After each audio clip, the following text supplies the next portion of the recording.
Selamat pagi Bapak Ibu Saudara sekalian. Hari ini menurut kalender gereja adalah Minggu Okuli. Tadi bacaan firman Tuhan kita sudah membaca, ajakan untuk enggak menoleh ke belakang. Tapi saya ingin merenungkan bersama dengan saudara dari Injil Markus, satu cerita yang terkenal, yaitu Yesus memberi makan 5.000 orang, atau kalau dari cerita sekolah minggu kita kenal dengan 5 roti dan 2 ikan. Mari kita membaca dari Markus 6 ayat 30 sampai dengan 44. 30 sampai 44. Kita bisa membaca bergantian.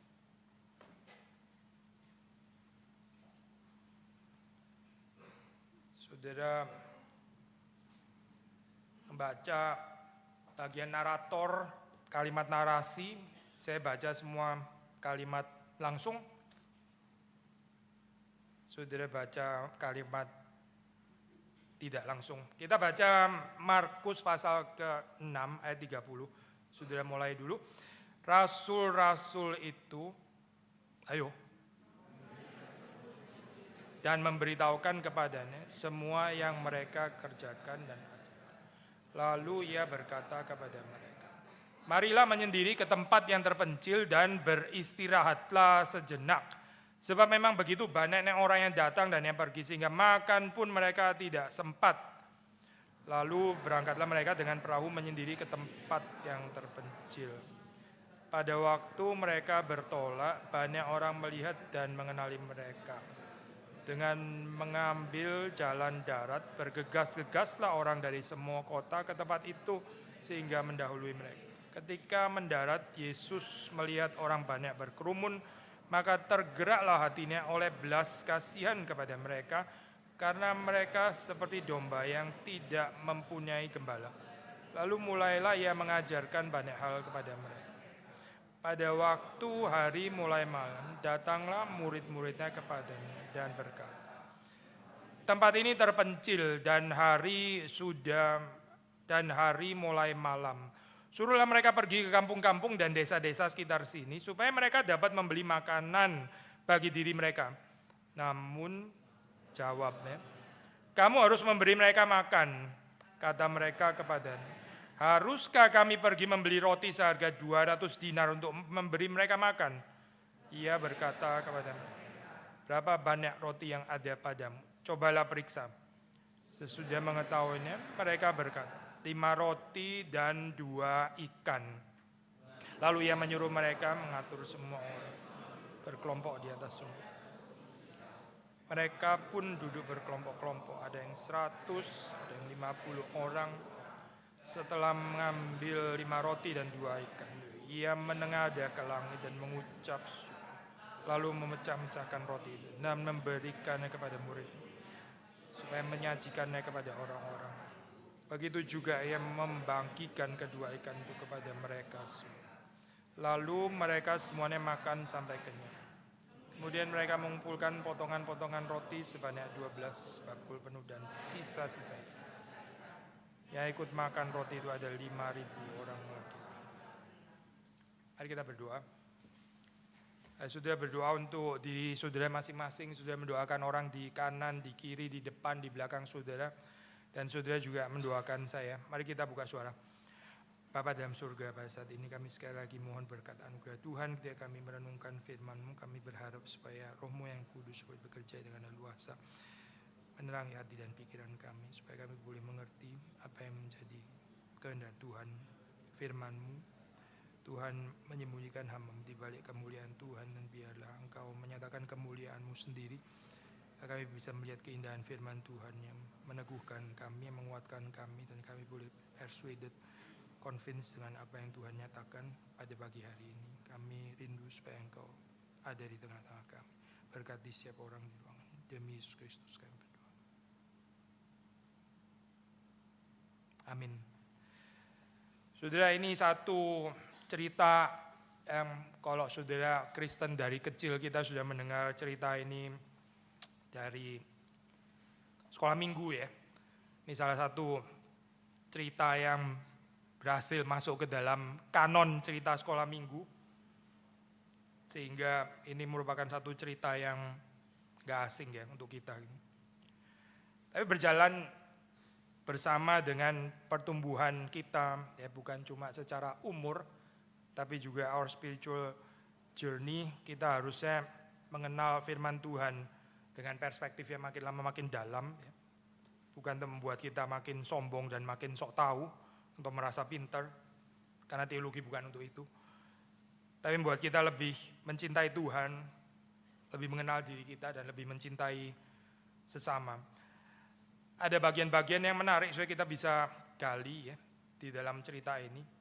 Mungkin sebelum kita membahas ayat demi ayat, sudah bisa melihat di situ setting in book ya dari perikop ini ditaruh setelah peristiwa Yohanes Pembaptis dibunuh ya. LAI memang beri judul Yohanes Pembaptis dibunuh. Di dalam cerita itu saudara membaca Herodes itu throw party ya. Dia membuat perjamuan gitu. Di sini Yesus juga membuat perjamuan. Jadi kontras ya, perjamuan Herodes, banquetnya Herodes dengan banquetnya Yesus di sini ya. Ini kontras. Totally different. Needless to say, sudah membaca di dalam cerita perjamuan pestana Herodes yang diundang pasti ya orang-orang penting ya. Inner circle-nya Herodes mungkin ya. Orang-orang yang akan merasa sangat beruntung bisa diundang oleh Herodes. Tapi sudah membaca di dalam cerita ini, ya banyak orang, ya, Yesus memberi makan mereka semua 5.000 orang. Jumlah yang banyak ya. Belum termasuk perempuan dan anak-anak. Di sini saja kita bisa melihat kontras ya. Satu itu gambaran party elitis ya. Satu lagi adalah gambaran banquet, pesta yang inklusif ya. Jadi saya tahu kita di Indonesia ini salah satu hal yang paling rese, yang paling rumit adalah waktu bikin acara party ya. Itu ngundang siapa ya. Ya kita budgetnya terbatas, itu nggak bisa ngundang seluruh dunia pasti ya. Tapi siapa diundang, siapa nggak diundang, terus undangan datangnya kapan, tanggal berapa, siapa duluan, siapa belakangan. Wah itu highly sensitive ya, highly sensitive itu. Terus yang lupa diundang misalnya, waduh bisa disiwak seumur hidup ya, itu apa? Sudahlah selesai persahabatan kita ya. Masa anak lu nikah, gua bisa nggak diundang gitu misalnya. Masa lu ulang tahun, anniversary 20 tahun atau apa, saya nggak diundang coba gitu ya. Jadi lu pikir saya ini siapa dan seterusnya itu.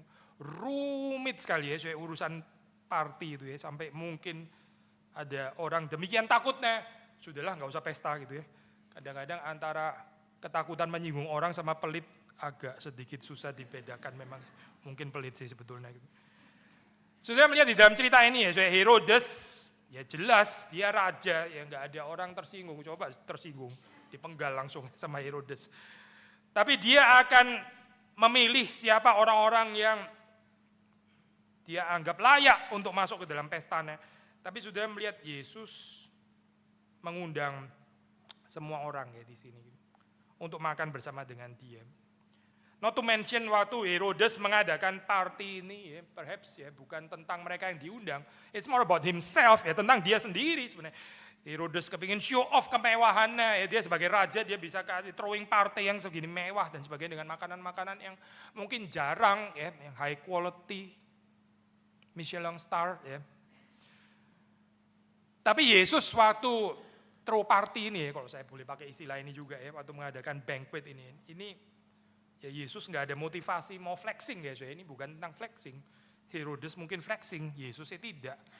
Yesus memberi makan mereka karena Yesus tahu apa yang mereka perlukan. Ini pelayanan yang digerakkan oleh kebutuhan manusia, bukan untuk mengafirmasi diri ya, bukan itu. Saya percaya masih ada kontras-kontras yang lain, tapi intinya ya, sudah melihat di sini ya, partinya Herodes ini deadly ya. Partinya Yesus ini memberi kehidupan. Kita di dalam kehidupan kita lebih mirip mana sih? Mirip Yesus atau mirip Herodes? Mirip yang mana ya? Kita membaca di dalam bagian ini rasul-rasul setelah melayani ya, lalu kemudian mereka berkumpul dengan Yesus, mereka laporan ya, memberitahukan apa yang mereka sudah kerjakan, apa yang mereka sudah ajarkan. Wajar ya ini Yesus ya. Lalu kemudian Yesus berkata kepada mereka, tadi kita baca di ayat ke-31 ya, marilah ke tempat yang sunyi supaya kita sendirian dan beristirahatlah seketika. Sudah istilah ke tempat yang sunyi ya, supaya sendirian. Ya, ini apa ya artinya ya? Ini bukan cuma sekedar vocabulary, tapi waktu kita mendengar istilah pergi ke tempat yang sunyi sendirian ya, itu meaning solitude ya, solitude. Kita biasa ya, setelah selesai pelayanan, apalagi pelayanan yang katakanlah melelahkan gitu ya, setelah kita sudah memeras diri dan sebagainya. Setelah selesai apa sih? Setelah selesai, ya makanlah ya, makan orang Indonesia waktu itu. Kita suka makan ya, kita harus menghadiahi diri sendiri. Ya, kalau nggak ada yang traktir, ya nggak apa-apa, masih bisa beli sendiri juga gitu ya. Tapi hidup ini mesti ada balance antara kerja berat dan makan enak ya. Jangan sampai sudah kerja berat, setelah itu makannya kurang enak pula, itu kurang ada keseimbangan namanya gitu ya. Tapi saudara perhatikan ya, di sini ini bukan tentang makan ya. Yesus istirahatnya itu adalah solitude ya, solitude. Coba saudara pikir bagian ini saja ya. Kita bisa mungkin komen kalau kita di posisi para murid ya. Loh, lagi? Bukannya tadi sudah pelayanan ya? Sekarang ke tempat yang sunyi, ngapain? Berdoa. Lagi? Tadi sudah ya? Tadi sudah tahu gak sih? Sampai kita kering loh. Spiritual burnout. Sekarang dia aja doa lagi, puasa lagi. Kapan giliran me time kayak gini ya? Ini waktu saya makan enak. Saya deserve ini karena tadi sudah memeras diri. Kerja berat. Sekarang masih disuruh saat teduh lagi, berdoa lagi. Apparently ya, istirahatnya Yesus itu agak lain ya dengan istirahatnya saudara dan saya. Saya bukan berarti saudara nggak boleh makan ya setelah pelayanan. Tapi di sini ya, setidaknya kita bisa melihat bahwa Yesus itu bebas dari dualisme ya. Mungkin ya bedanya adalah Yesus waktu melayani ya, itu something enjoyable. Saudara dan saya waktu melayani mungkin torture gitu. Makanya kita perlu treat ourselves gitu. Yesus waktu membagi dirinya sukacita. Kita waktu membagi dirinya seperti kayak dicambuk-cambuk gitu mungkin ya. Makanya setelah itu kita perlu massage lah, perlu terapi lah, perlu ke kolam renang dan sebagainya, perlu makan enak dan seterusnya. Karena kita nggak benar-benar bisa enjoy waktu kita melayani Tuhan. Makanya kita gampang burn out. Kita rasa drain out ya. Tapi Yesus di dalam kehidupannya dia mengatakan ya, makananku adalah melakukan kehendak Bapa. Saudara baca itu di Yohanes ya. Makananku ialah melakukan kehendak Bapakku yang di sorga. Makanan itu ya cuy. Ini kan metafor ya, pakai makanan gitu, metafor. Makanan itu bisa di dalam pengertian ya, dari makan kita tahu ada kehidupan ya. Tapi makanan itu jangan lupa cuy. Saya pikir kita orang Indonesia sangat mengerti bagian ini. Makanan itu juga about delight cuy, tentang kesukaan gitu. Makan itu bukan cuma tentang nutrisi. Kalau tentang nutrisi tok ya, ngapain saudara cari makanan yang enak gitu kalau cuma sekedar nutrisi. Mungkin minum suplemen aja juga cukup kali ya, nggak cukup sih ya. Saudara ada makanan-makanan untuk orang diet khusus ya, sekarang dibikin tuh apa, the same nutrition, tapi rasanya sih nggak enak, cuma cairan gitu ya. Kita nggak suka makan itu, kita tetap mau makan yang ada bumbunya lah. Kadang-kadang nggak sehat sedikit, ya oke lah, tapi enak kan ya. Itu membuat lidah ada tarian gitu. Waktu Yesus mengatakan makananku ialah melakukan kehendak Bapakku di sorga, itu berarti something yang enjoyable ya. Waktu Yesus melakukan kehendak Bapanya.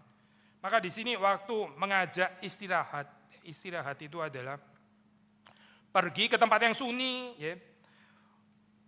Sendirian, ya disitulah beristirahat. Ya. Saya nggak tahu apakah ini juga pikiran para murid atau bukan, ya, nggak terlalu jelas dalam bagian ini. Ada satu komentator menyoroti bagian ini nggak terlalu jelas di terjemahan bahasa Indonesia, ya. Saya tadi cek di terjemahan even ESV juga nggak terlalu jelas, tapi di NIV ya, lebih baik di sini terjemahannya. Saya baca di NIV ya, ini ayat yang ke-31 ya. Bahasa Indonesia tadi kita sudah baca kan ya. Tapi di terjemahan Inggris, salah satu terjemahan Inggris tulis seperti ini, Yesus mengatakan kepada mereka, "Come with me by yourselves. Come with me by yourself to a quiet place and get some rest. Come with me by yourselves." Marilah dengan aku, ya, ke tempat yang sunyi. Lalu komentari mengatakan seperti ini, ya, banyak orang waktu melayani Tuhan itu melakukan pelayanannya itu bagi Yesus, for Jesus, tapi bukan dengan Yesus, bukan bersama Yesus. Bekerja bagi Tuhan, tentu nggak salah kan ya, ini bagi Tuhan loh, berarti kan bukan bagi saya ya. Saya bukan bagi saya loh, ini bagi Tuhan, kan bagus ya ini ya. Ya bagus ya, kalau saudara ganti di belakang ini kan for Jesus ya. Lalu saudara kontraskan, kalau bukan for Jesus berarti siapa? For me gitu, for my own glory. Ya jadi nggak nice lah saudara, nggak tepat ya kayak begini ya. For Jesus sudah betul gitu. Tapi kita seringkali lupa saudara, yang boleh diganti mungkin bukan cuma bagian belakangnya for Jesus, tapi preposisi for ini loh. For Jesus ya.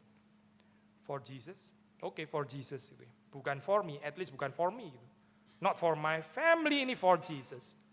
Tapi kita seringkali lupa bahwa kita seharusnya waktu melayani itu bukan cuma for Jesus, tapi juga with Jesus. In Jesus. Yesus bilang abide in me. Tinggallah di dalamku ya. Karena di luar aku kamu tidak dapat mengerjakan apa-apa. You can do nothing.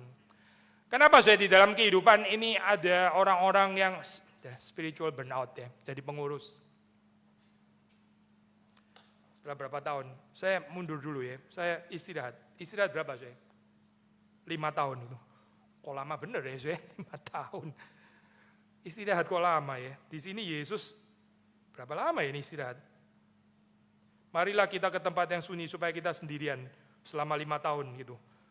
Lalu ketemu 5 tahun yang akan datang melayani lagi. Mana saya? Mana? Gak ada ya di sini ya gitu.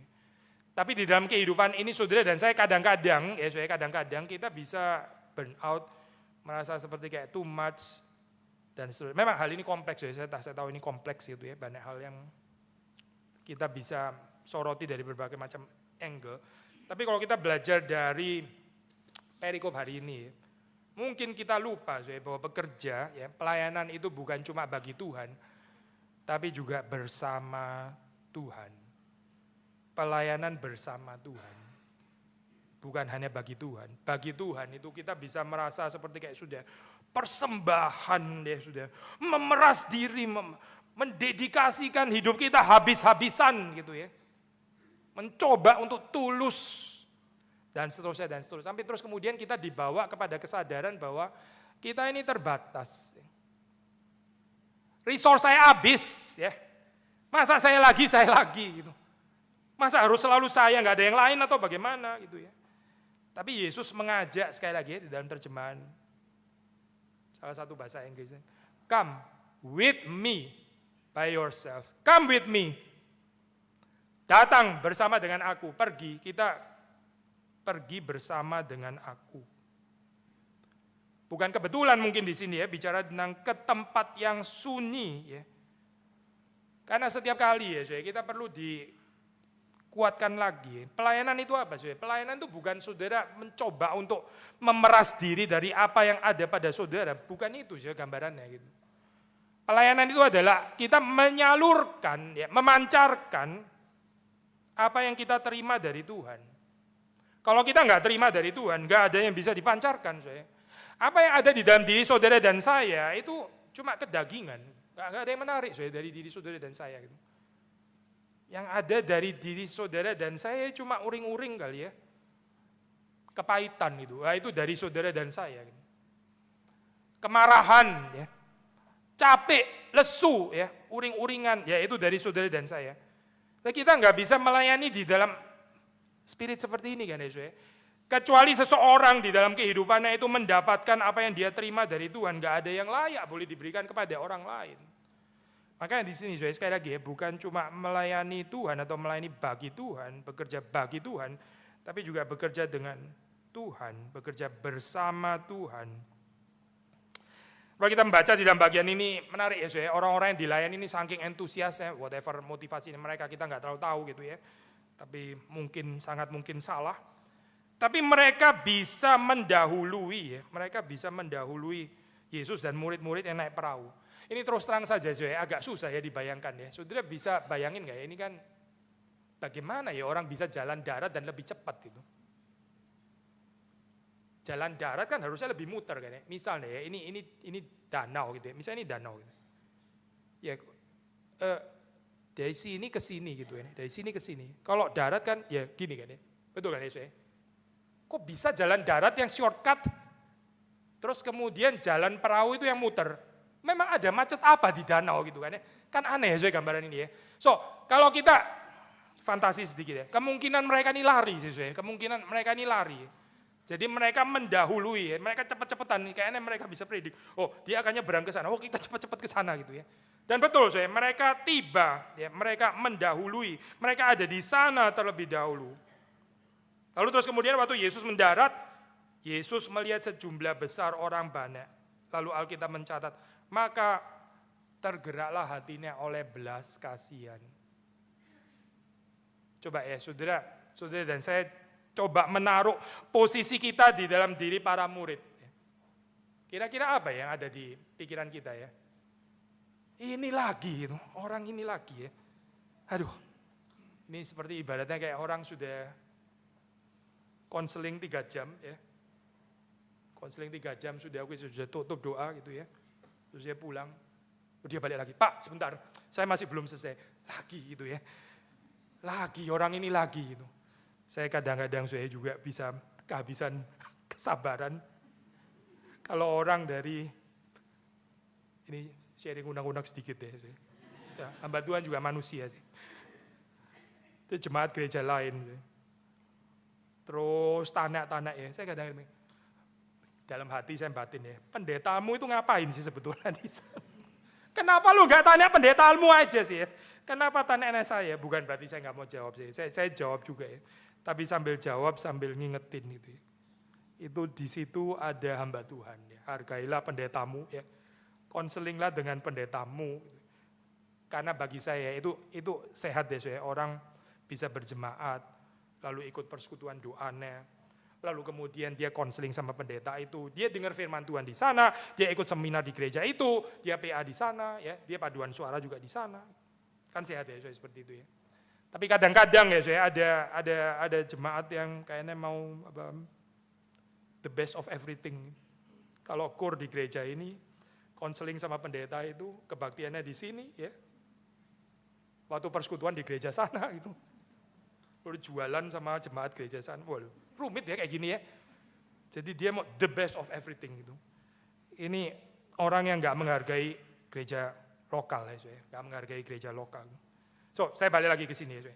Kalau kita bayangin ya, mungkin ini posisi kita juga di dalam diri para murid. Kita mungkin ya saya bisa menafsir mereka sebel ya. Yesus tergerak oleh belas kasihan. Mungkin mereka bukan tergerak oleh belas kasihan, mungkin mereka tergerak oleh kejengkelan kayaknya. Ini gimana sih orang ini? Tadi sudah dilayani, sudah jelas, sekarang balik lagi. Mereka mau apa lagi? Ini sudah waktunya istirahat, tahu nggak sih? Hamba Tuhan pun juga perlu tidur dan seterusnya gitu. Tapi kita bisa melihat di sini pelayanan Yesus seperti kayak nggak ada habisnya gitu ya, nggak ada habisnya. Seperti kayak nggak bisa diperes sampai betul-betul kering gitu ya. Apa ya rahasianya ya? Apa yang membedakan Yesus dengan saudara dan saya di sini ya? Loh, kok bisa ya dia tergerak lagi oleh belas kasihan? Kalau dari perspektif dunia kita akan mengatakan seperti Yesus ini gampang sekali ya dibully gitu. Ini tergerak lagi oleh belas kasihan, ini bukan waktunya belas kasihan. Ini waktunya sadar ya, mereka ini cengeng berarti gitu. Ini jemaat yang gak bertumbuh, ngerepotin terus, dan seterusnya, dan seterusnya. Tapi tidak, Yesus benar-benar tergerak oleh belas kasihan. Mereka ini seperti domba yang tidak mempunyai gembala.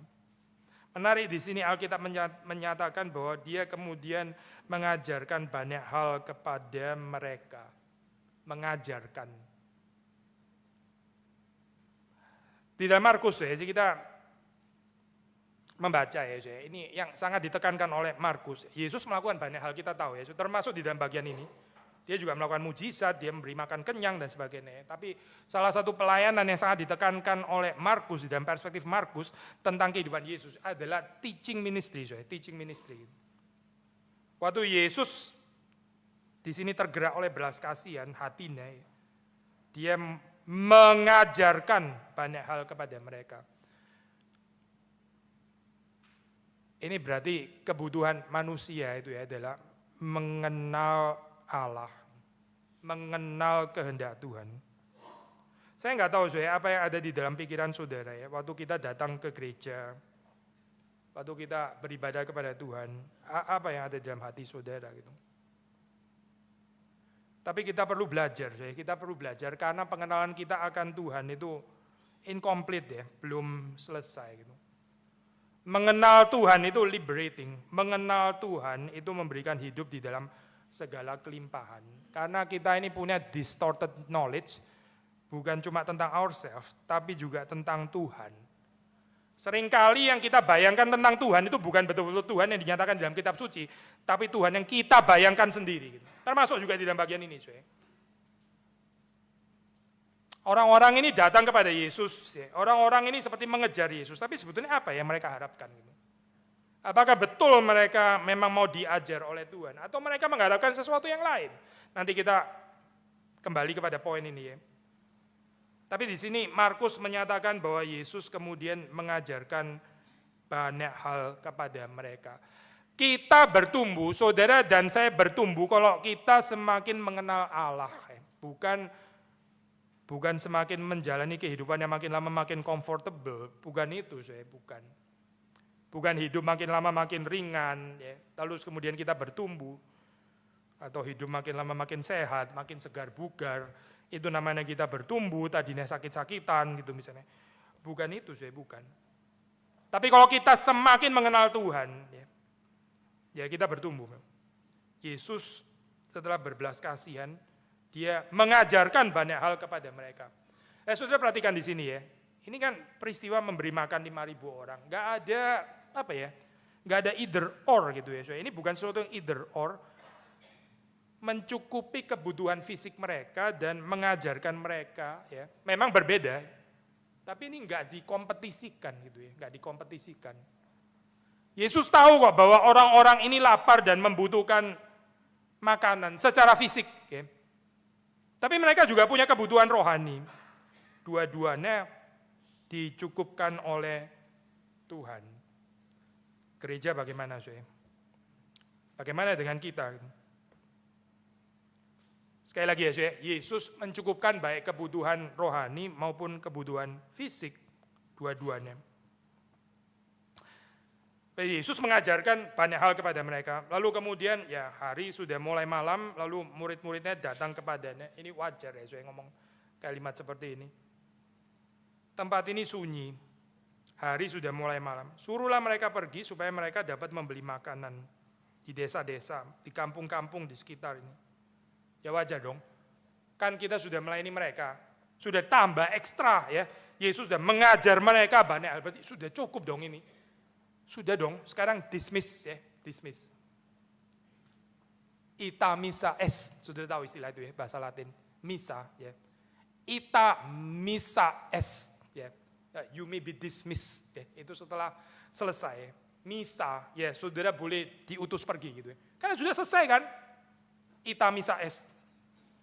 Tapi di sini ya waktu murid-muridnya mengatakan kalimat ini, ya, suruhlah mereka pergi supaya mereka dapat membeli makanan di desa. Yesus menjawab, kamu harus memberi mereka makan. Lah, kita mesti memberi mereka makan. Gitu. Dari mana ini logika kayak begini? Gitu. Makanya sekali lagi balik lagi yang kita katakan tadi ya, itu bekerja bagi Tuhan atau bekerja bersama Tuhan. Paradigmatis ya soal kalimat ini ya. Bekerja bagi Tuhan saja gitu ya. Hanya bagi Tuhan, bagi ya. Atau juga bekerja bersama Tuhan. Kalau bekerja bagi Tuhan, one day kita kehilangan bensin kita bisa habis benar-benar loh.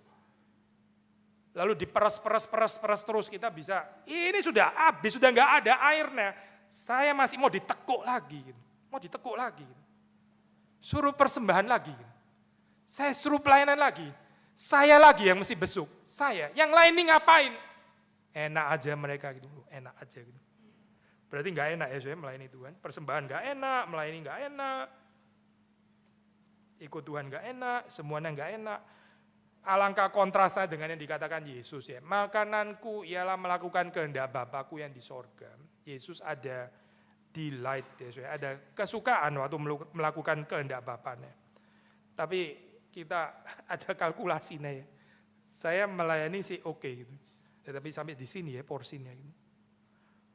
Kenapa ya kita bisa seringkali jatuh ke dalam pikiran seperti itu ya. Mungkin sekali lagi karena kita cuma melayani bagi Tuhan. Bekerja bagi Tuhan, bukan melayani bersama dengan Tuhan. Yesus selalu melayani bersama dengan Bapaknya. Dia nggak melayani sendiri, dia melayani bersama Bapaknya.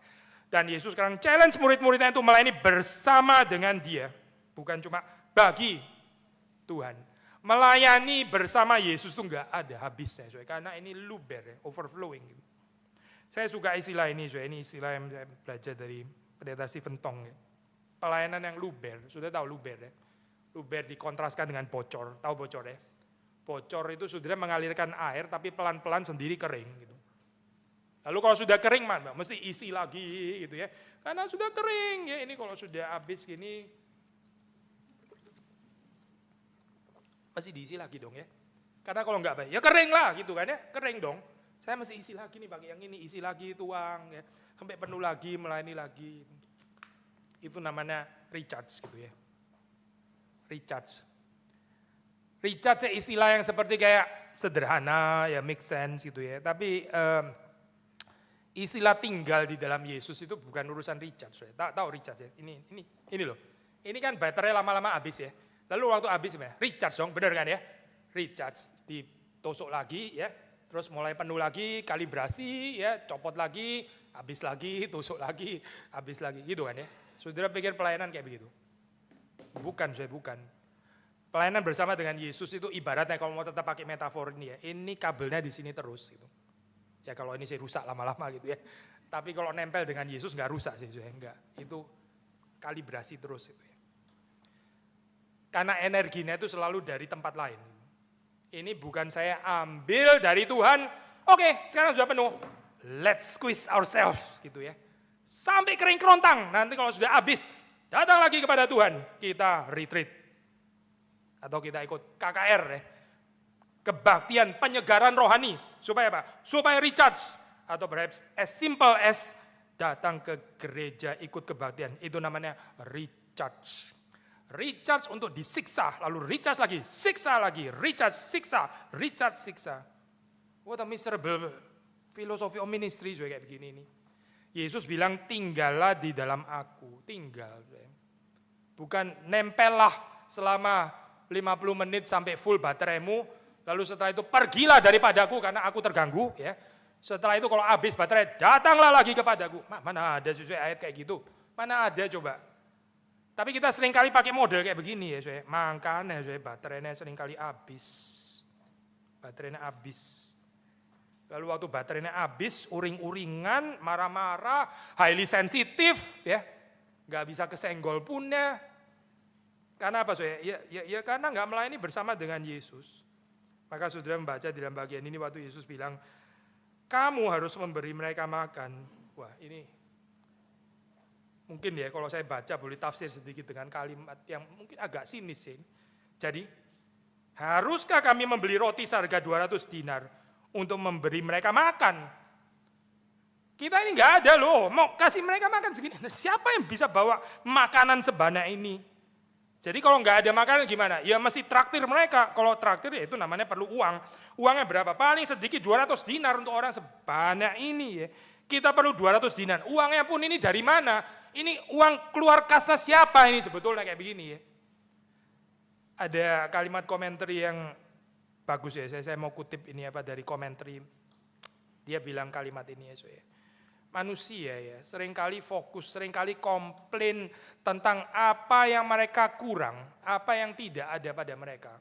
Tapi Yesus fokus dengan apa yang mereka punya. Sekali lagi ya, manusia seringkali melihat apa yang gak ada pada mereka. Terus karena itu jadi gak bisa bersyukur. Karena itu terus bersungut-sungut, ya karena itu merasa dibebani. Karena itu terus kemudian merasa dimanipulasi, di-abuse. Waduh. Saya sudah melayani engkau loh Tuhan, ini bukan egois loh. Lah tadi itu seharian apa coba? Itu tuh pelayanan tulus loh, kita nggak mau apa-apa loh di sana. Nah, sekarang kita mau diperes lagi dan diperes. Paranoia ya, paranoia. Saya tertarik dengan kalimat firman Tuhan waktu Yesus mengatakan kalimat kamu harus memberi mereka makan. Coba sudah ya kalimat ini ya. Kita tahu kan di dalam cerita ini, siapa sih sebetulnya yang memberi makan? Siapa sih yang memberi makan di sini? Yesus kan ya. Tapi Yesus bilang kamu harus memberi mereka makan. Kenapa ya? Nah ini mungkin kalau kita tafsir dari perspektif negatif ya. Mungkin waktu pemimpin ngomong gini, kamu harus memberi mereka makan. Saya sih mau tidur, saya capek gitu ya. Itu bukan Yesus, itu bukan. Itu pemimpin egois namanya gitu. Kamu yang kasih mereka makan. Saya sudah habis-habisan, saya lebih capek loh daripada kamu. Kerjanya tadi, kamu ngajar, saya lebih lagi. Saya nggak kalah daripada kamu pelayanannya. Jadi kamu yang kasih mereka makan, sekarang waktunya saya istirahat. Oh bukan itu artinya. Yesus bukan mengatakan kamu memberi mereka makan di dalam pengertian itu. Bukan itu, bukan. Tapi Yesus mau memberikan kepada mereka bagian. Nah ini kan menarik ya. Mereka dikasih peran yang sebetulnya bukan, kita tahu loh di dalam cerita ini, siapa sebetulnya yang memberi makan ribuan orang ini. Kan bukan mereka ya, tapi Yesus dan kuasanya kan. Tapi Yesus mengatakan kamu memberi mereka makan. Mereka diberi bagian di dalam sukacita Tuhan. Jangan paranoid ya, kalau saudara diundang pelayanan, jangan negatif gitu ya. Seperti kayak saudara terlalu penting. Kayak gereja terlalu perlu saudara, apalagi orang bilang, saya di-abuse, saya dimanipulasi oleh gereja. Waduh, dimanipulasi memang lu siapa coba? Gak ada lu, dunia juga baik-baik saja sebetulnya gitu. Gak ada saudara dan saya juga dunia akan baik-baik saja gitu. Mungkin kita lebih banyak mengganggu sebetulnya daripada menjadi orang yang kontributif ya. Tapi waktu Tuhan memberi kepada kita ruang ya, itu berarti Tuhan mau share sukacitanya ya. Supaya mereka boleh berbagian di dalam sukacita Tuhan. Tuhan bisa kerja sendiri, sesuai nggak perlu pakai saudara dan saya. Dia nggak perlu uang saudara, tenaga saudara, waktu saudara dan sebagainya. Dia bisa kerja sendiri, gampang sekali buat Tuhan. Tapi dia mau share kebahagiaan ini supaya saudara boleh mengerti apa artinya kebahagiaan dipakai oleh Tuhan. Orang bisa hidup menjadi berkat ya, itu kebahagiaan. Kalau kita di dalam kehidupan kita ya, kita mengerti kebahagiaan ini ya, bukan cuma kebahagiaan menerima, tapi kebahagiaan memberi. Tadi pagi saya juga coba menjelaskan bagian ini ya, Alkitab kan mengatakan lebih berbahagia memberi. Yang memberi itu lebih berbahagia daripada menerima ya. Kita tahu orang yang menerima itu berbahagia kan ya. Saudara kalau menerima ya, misalnya saudara ulang tahun gitu ya. Saudara enggak pengumuman, saudara enggak taruh di sosial media kalau saudara sedang ulang tahun gitu ya. Lalu ada orang ingat saudara, dia beliin barang, wah kita bisa tersentuh ya, saya bahagia gitu. Wah, ada yang inget ya, ada yang inget loh, itu simple gestur yang does make a difference ya. Poin yang saya mau katakan adalah menerima itu bahagia loh sebetulnya. Tapi Alkitab mengatakan memberi itu lebih berbahagia daripada menerima. Kok bisa ya memberi lebih berbahagia daripada menerima? Padahal menerima itu sudah bahagia. Kita kalau nggak menerima apa-apa kurang bahagia. Menerima itu bahagia. Tapi kenapa memberi lebih berbahagia daripada menerima? I think jawabannya sederhana. Orang yang memberi itu dia lebih berbahagia karena dia lebih menyerupai Tuhan. Tuhan itu adalah sukacita yang di dalam segala kepenuhan. Tuhan itu adalah sukacita. Sukacitanya Tuhan itu, dia memberi. Waktu saudara bisa menjadi seperti Tuhan, memberi, itu pasti lebih berbahagia. Karena Tuhan itu adalah pemberi, bukan penerima. Tuhan itu first and foremost adalah a giver, dia adalah pemberi. Maka orang yang diberi kesempatan untuk bisa mengenal Tuhan, bukan secara teoritis teoritis itu one thing, banyak bolongnya.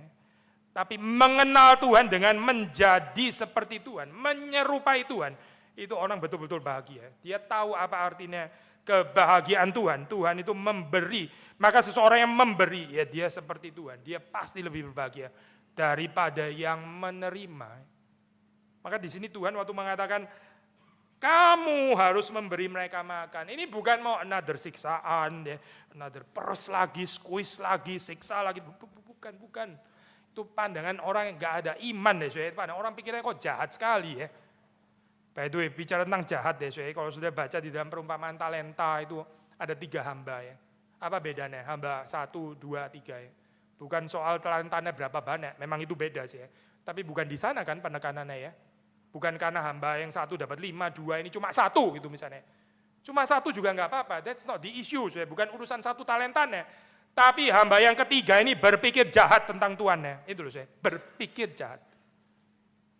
Saya ini cuma dimanipulasi sebetulnya gitu. Ini saya sedang berurusan dengan yang egois, yang cuma mau memeras kehidupan saya.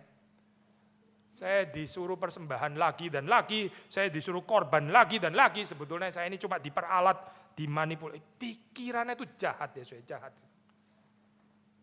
Memang sih hidup di dalam fallen perspektif ya. Hidup di dalam dunia yang sudah jatuh, kadang-kadang kita terlalu banyak pakai fallen perspektif. Apa itu fallen perspektif? Operating with hermeneutic of suspicion. Saudara pakai penafsiran curiga gitu. Orang dekat, senyum gitu. Mau apa ya dia? Waduh. Mau apa? Ada orang kasih saudara, pasti mau pinjam duit habis ini gitu. Lah, negatif bener ya. Orang berbuat kebaikan sudah ditafsir dulu, habis ini mau minta tolong apa coba gitu. Pasti ada maunya. Mana ada orang cuma-cuma, enggak ada. Enggak ada yang free di dalam dunia ini. Sudah negatif duluan ya, kasihan ya orang-orang kayak begini ya. Pikirannya penuh dengan kejorokan gitu. Pikiran jorok betul-betul ya. Dan akhirnya hamba ketiga ini karena pikiran negatif ya, enggak bisa melayani Tuhan. Enggak dipakai oleh Tuhan, dibuang oleh Tuhan ya. Kenapa? Ya karena pikiran jorok. Karena pikirannya jahat tentang Tuhan ya. Dia pikir dia sedang diperalat. Ya. Siapa yang mau memperalat saudara itu? Kayak Tuhan desperately perlu saudara gitu. Ini siapa perlu siapa sebetulnya. Tuhan ingin share kebahagiaannya kok dicurigai sebagai memeras. Tapi saudara dan saya enggak kebal loh dengan kejorokan pikiran kayak begini. Kita sama sekali nggak kebal. Kita bisa merasa ya hidup ini lagi-lagi saya yang dibutuhkan, saya yang diperlukan, dan seterusnya dan seterusnya. Tapi waktu Tuhan mengatakan kamu harus memberi mereka makan. Sebetulnya Tuhan kan sudah tahu ya apa yang dia akan kerjakan. Tapi Tuhan nggak mau ambil pelayanan ini sendiri. Karena ada sukacita di dalam melayani orang lain, maka dia share bagian ini kepada murid-muridnya. Tadi kita sudah mengatakan, manusia seringkali berpikir apa yang kurang, apa yang enggak ada pada mereka. Tapi Yesus fokus kepada apa yang saudara dan saya ada. Bukan apa yang saudara dan saya tidak ada dan tidak punya. Tapi apa yang saudara dan saya ada, maka dia tanya, berapa banyak roti yang ada padamu? Cobalah periksa. Cobalah periksa kehidupan saudara. Berapa banyak yang ada pada saudara? Count your blessing. Hitunglah berkat Tuhan di dalam hidupmu. Jangan cuma hitung apa yang saya belum capai, apa yang saya kurang, apa yang belum ada pada saya. Berkat kayak begini, saya yang dilihat cuma selalu apa yang kurang. Saya nggak ada kesehatan yang cukup. Saya masih struggling, income saya belum stabil. Anak saya itu unik, membutuhkan atensi yang luar biasa, menyedot waktu saya kurang waktu, dan seterusnya, dan seterusnya, dan seterusnya. Selalu bicara apa yang nggak ada pada dia. Tapi Yesus bicara apa yang ada padamu. Ya. Berapa banyak roti yang ada padamu? Lalu mereka berkata, 5 roti, 2 ikan. 5 roti, 2 ikan. Jadi dalam bagian ini nggak ada keterangan deh, tapi saudara bisa baca di dalam Injil yang lain. Dikatakan itu cukup gitu. Heran ya saudara, kita tahu nggak cukup sih ini sebetulnya gitu. Mana bisa 5 roti 2 ikan kok bisa cukup itu loh. Tapi inilah saudara keindahan daripada cerita ini ya. Apa yang nggak cukup untuk manusia, ya apa yang untuk kita itu kita pikir ya nggak cukup lah. Apa artinya persembahan ini ya? Terlalu nggak signifikan. So, saya kasih nggak kasih doesn't really matter karena ini jumlah terlalu sedikit ya untuk pekerjaan Tuhan yang besar itu gitu. Nggak matter. Tapi kalau orang kaya itu yang persembahan, nah itu persentasenya bisa dihitung lah. Lah kalau saya ini kasih nggak kasih nggak terlalu menolong apa-apa. Tapi sebenarnya di dalam cerita ini 5 roti dan 2 ikan untuk 5.000 orang laki-laki, belum lagi perempuan dan anak-anak, juga nggak menolong apa-apa sih sebetulnya. Makanya saya tafsiran ini ya, saya tafsiran apa itu tafsiran liberal ya saya. Tafsiran liberal, atau sudah pernah dengar tafsiran ini ya. Dia bilang, the real mujizat adalah apa saya?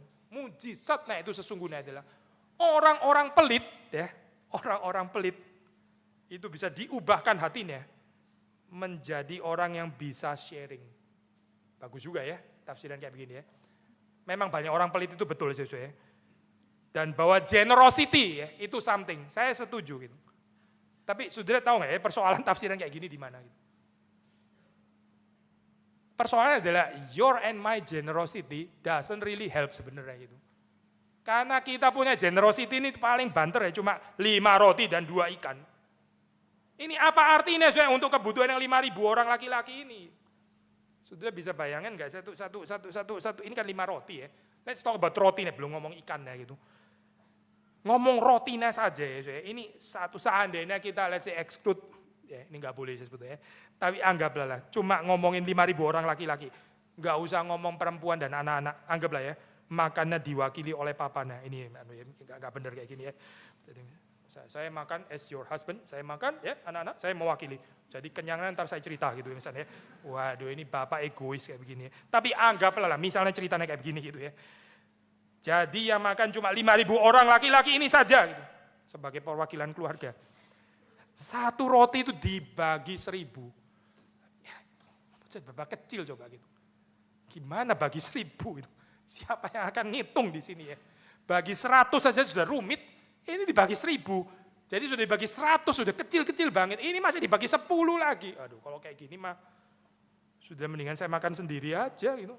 Daripada dibagi-bagi dan sebagainya, atau sudah lalu nggak usah makan lah, saya baunya kayak gini, oke ya cukup ya. Sekarang saya makan, kamu baunya saya nikmati pakai lidah gitu. Saya nggak bau loh, saya cuma makan doang, kan kamu yang menikmati baunya gitu. So kita sharing.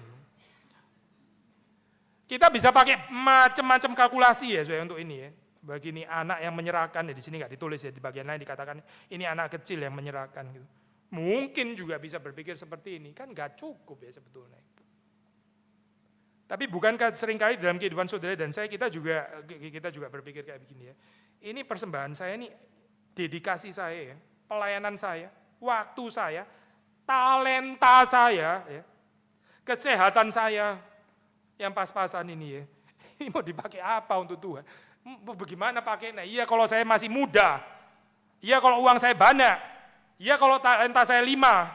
Lah ini talenta saya cuma 1, even kurang dari 1. Uang saya juga pas-pasan. Saya juga bukan orang pinter. Saya orang sederhana.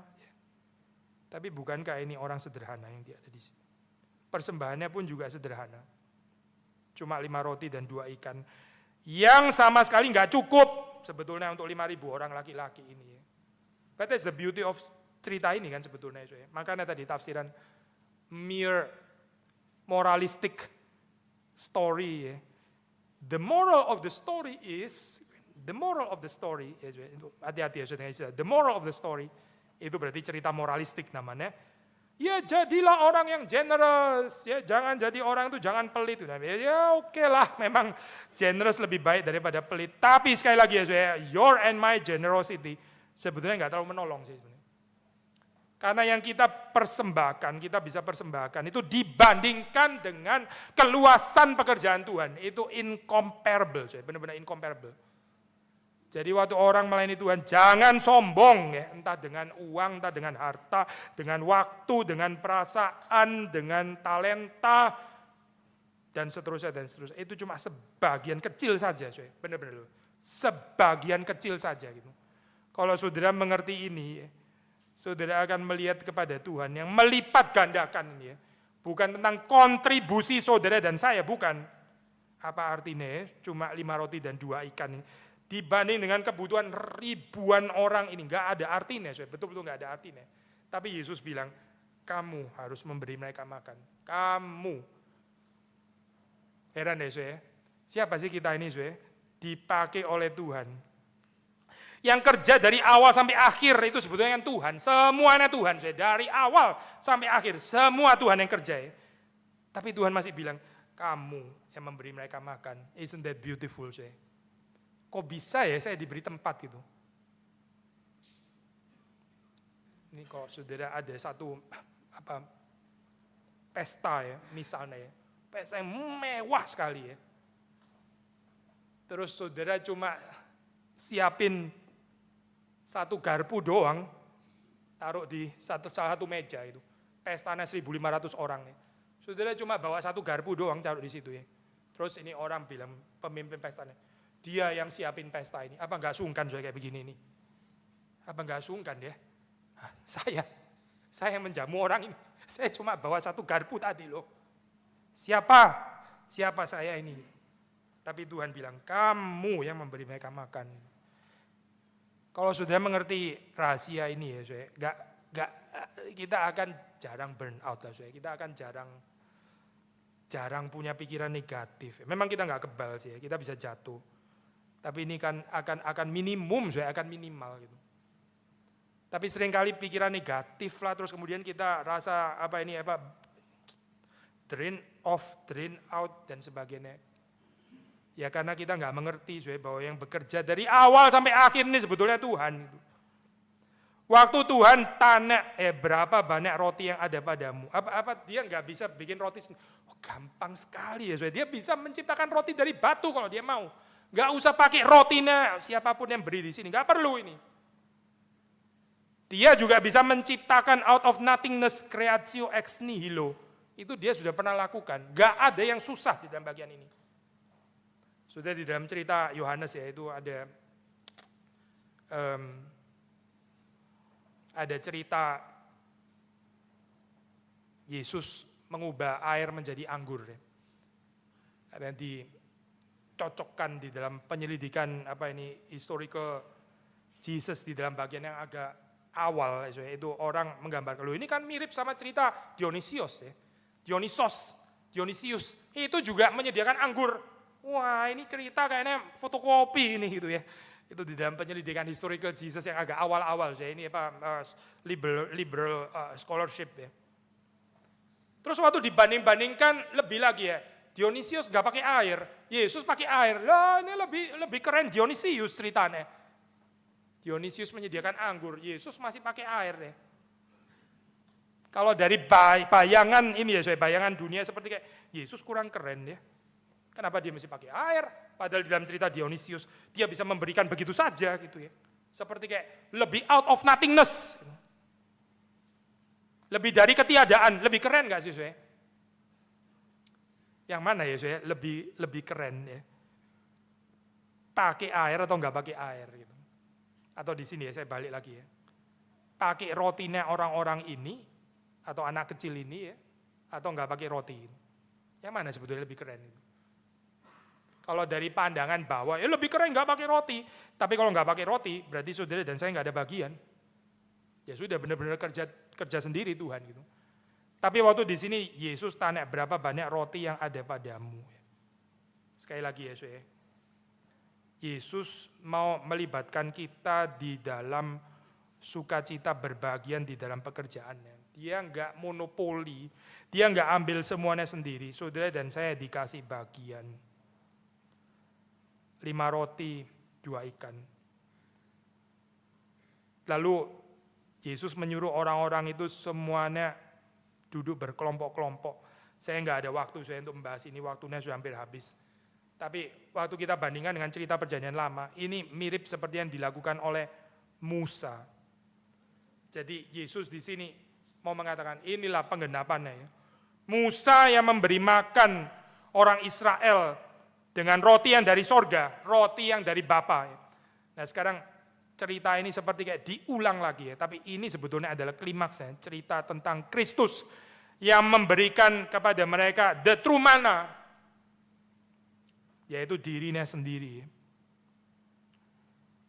Waktu pembaca dari Markus membaca bagian ini, Yesus menyuruh orang berkelompok-kelompok. Mereka pasti recall, ini Musa. This is the new Moses. Inilah Musa yang dulu ya memberi makan orang-orang Israel dengan roti yang turun dari Yahweh. Sekarang dilakukan lagi. Tapi ini enggak fit deh dengan gambaran pengharapan orang pada saat itu. Tadi saya mengatakan cerita ini kan kita sudah kenal ya, kalau saudara Kristen dari childhood, ini cerita dari sekolah minggu. Biasanya di sekolah minggu pakai gambar-gambar gitu ya, soalnya gambar-gambar ya. Gambarnya biasa idil gitu ya, gambar yang apa ini? Sentimental gitu ya. Of course lah, nice ya. Duduk di padang rumput, terus kemudian Yesus, enak gitu lihatnya ya. Tapi itu unlikely historical saya, gambarannya kayaknya bukan itu. Kenapa saya? Karena waktu kita baca ya, itu konteksnya waktu Yesus memberi makan ini di daerah rural Galilee ya. Daerah ini adalah terkenal pusatnya gerakan orang-orang selot ya. Orang-orang selot sudah tahu ya. Orang-orang yang mau memberontak itu.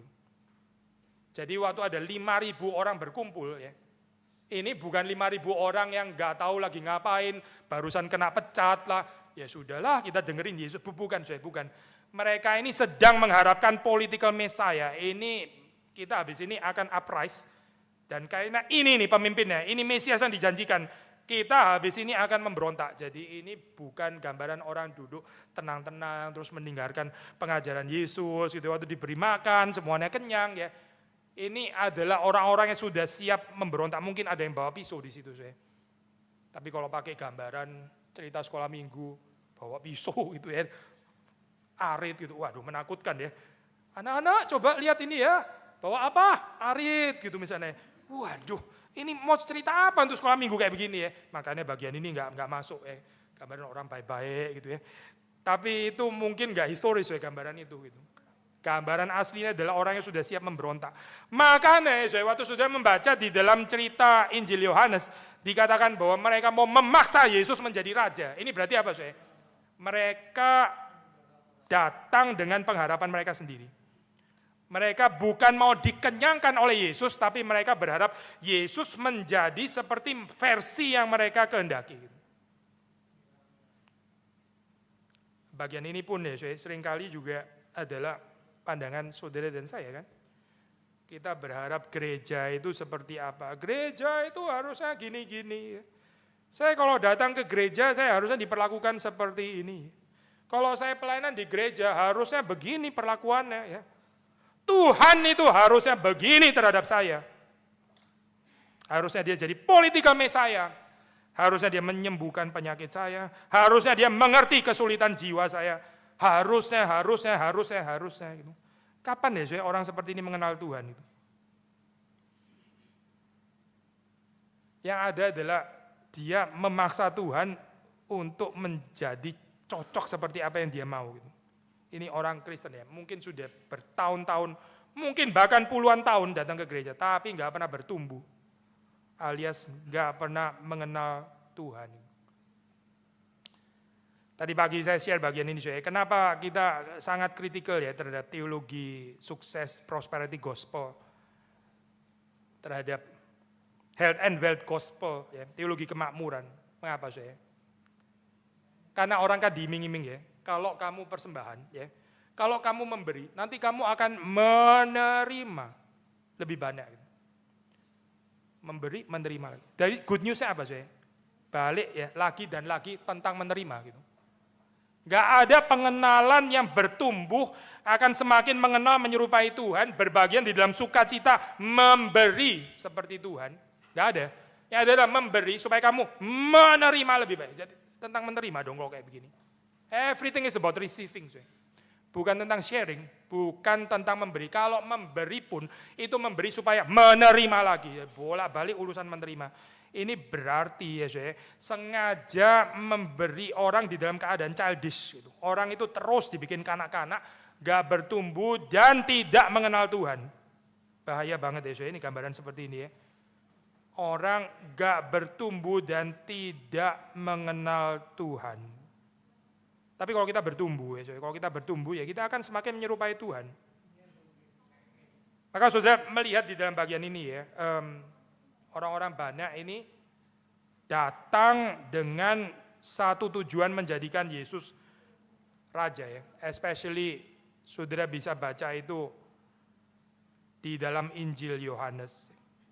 Makanya di dalam Injil Yohanes waktu Yesus mengatakan, "Akulah roti hidup." Satu persatu mental ya, mereka pergi satu persatu ya. Karena apa? Karena ini bukan Yesus yang mereka mau. Ini bukan Mesias yang mereka mau. Tapi Yesus nggak akan terus kemudian ketakutan, ayo sini sih balik gitu.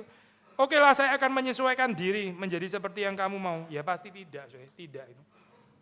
Orang yang nggak mau mengenal Tuhan sebagaimana Dia mau menyatakannya kepada mereka, ya sudah berarti hidup mereka terhilang. Gak ada penyesuaian diri untuk versi kita itu gak ada, gak ada. Itu pasti bukan Tuhan yang asli, itu Tuhan yang palsu. Tuhan yang asli ya, Dia berbelas kasihan kepada saudara dan saya. Dia mau saudara dan saya sungguh-sungguh mengenal Dia sebagaimana Dia adanya. Bukan sebagaimana saudara dan saya mau, bukan, tapi sebagaimana Dia ada. Maka orang-orang ini ya, bayangan political uprising, ini kita sebentar lagi akan memberontak. Mereka nggak sadar ya bahwa kebutuhan mereka yang terdalam, yang betul-betul bisa memuaskan dahaga kelaparan mereka, yaitu tidak lain tidak bukan adalah pribadi Yesus sendiri. Pribadi Yesus. This is the greatest gift yang paling besar yang Tuhan bisa beri kepada saudara dan saya. Itu bukan kesehatan, bukan. Yang terbesar yang saudara bisa terima dari Tuhan, itu bukan anak-anak saudara pinter-pinter, masa depannya cerah ya, dapat mantu yang baik lah atau apa, bukan itu kali ya, bukan itu. Bukan income yang stabil atau makin lama makin floor, bukan itu kali ya, bukan di sana gitu. Yang terbesar yang bisa diberikan Tuhan kepada saudara dan saya itu adalah ya diri Tuhan sendiri. Diri Tuhan sendiri. Allah yang memberikan anaknya sendiri. This is the real manna. I am the bread of life, katanya Yesus Kristus. Tapi sayang ya, orang gak mengerti ini. Orang lebih suka physical bread.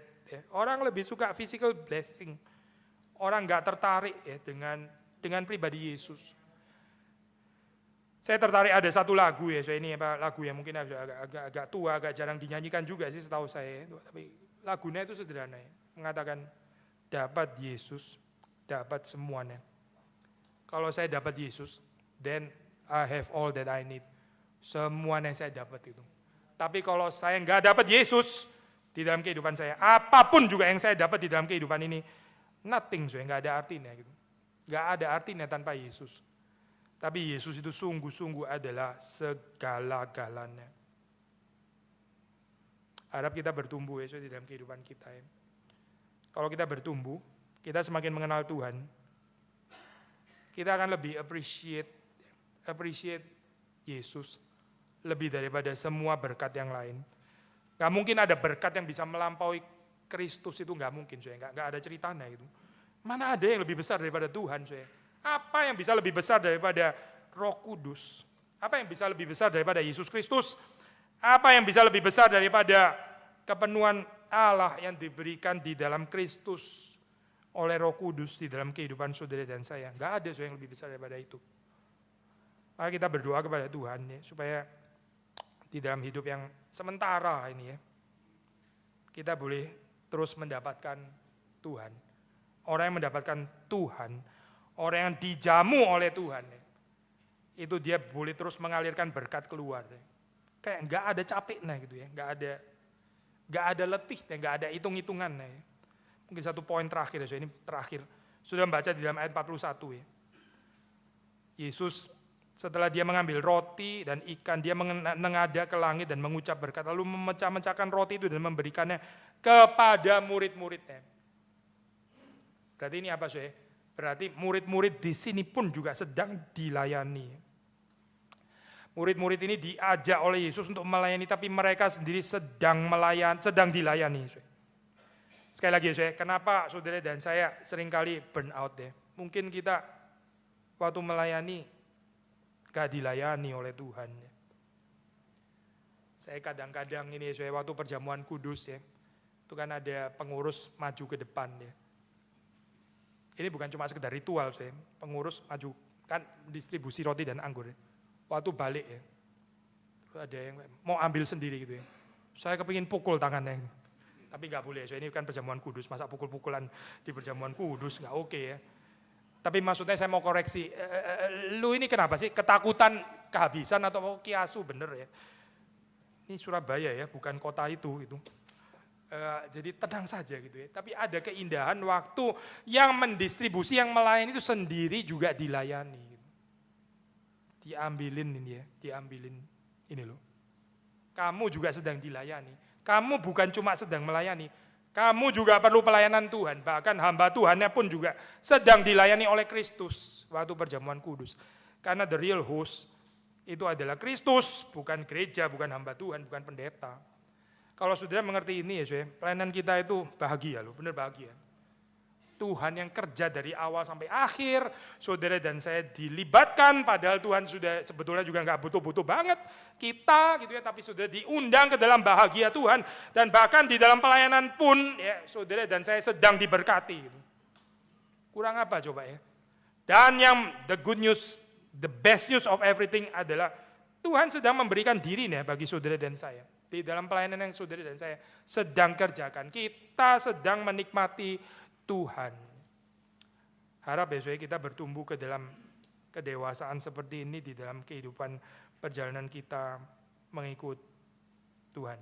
Mari kita masuk dalam doa. Tuhan, kami bersyukur untuk apa yang kami boleh renungkan pada pagi hari ini. Engkau menolong kami untuk terus mengerti apa yang menjadi kehendak Tuhan di dalam hidup kami. Dan kami terus bertumbuh semakin dewasa di dalam anugerah Tuhan. Kami mengerti apa artinya bekerja bersama dengan Tuhan. Kami berbagian di dalamnya. Kami diberikan sukacita.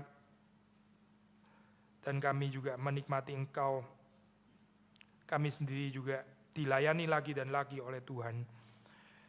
Pimpinlah supaya kehidupan kami ini semakin mengerti apa yang Tuhan janjikan bagi gerejamu. Sehingga kami bukan hidup di dalam kemiskinan rohani, tapi kami mendapatkan kekayaan rohani ada di dalam Kristus. Demi Yesus Kristus kami berdoa, kami bersyukur. Amin.